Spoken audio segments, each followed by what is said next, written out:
അപ്പോഴെനിക്കറിയാം ഇത് വലിയ പുലിവാലാവൂന്ന്. നിങ്ങൾ സമാധാനിക്കരായിട്ടാ. മറ്റവനെ പോലെ അല്ല ഇവൻ.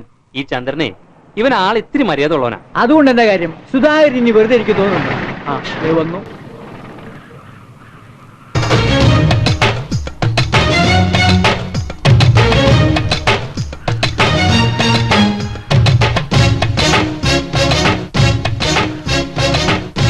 ഞങ്ങൾ ഒരു തെറ്റും ചെയ്തിട്ടില്ല.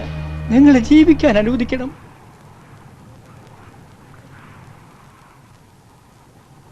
ചന്ദ്ര, രാജേട്ടനും മോളും മഹാപാവങ്ങളാ.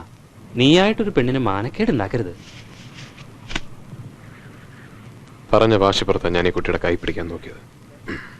അതിന് എന്നോട് ക്ഷമിച്ചേക്ക്. നിങ്ങൾ വാശിയും വൈരാഗ്യമൊക്കെ തീർത്തു പോവും. പിന്നെ ഞാൻ എന്റെ മോൾ അനുഭവിക്കണം.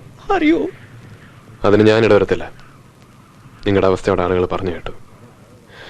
നിങ്ങളുടെ മോളെ എനിക്ക് തരാൻ വിരോധമുണ്ടോ?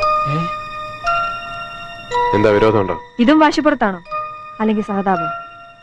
രണ്ടുമല്ല. എനിക്കിഷ്ടമായതുകൊണ്ട്. എന്റെ കാര്യങ്ങള് രാഘവനറിയാം.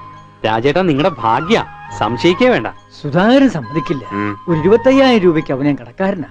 25,000 പകരം 50,000 കൊടുക്കാവന്. ഇതും വാശിപ്പുറത്ത് പറയണമല്ല. എന്നെ വിശ്വാസമാണെങ്കിൽ ഞാൻ വിളിച്ചാൽ വരുമെങ്കിൽ കൊണ്ടുപോകാൻ ഞാൻ തയ്യാറാണ്. ഇപ്പോ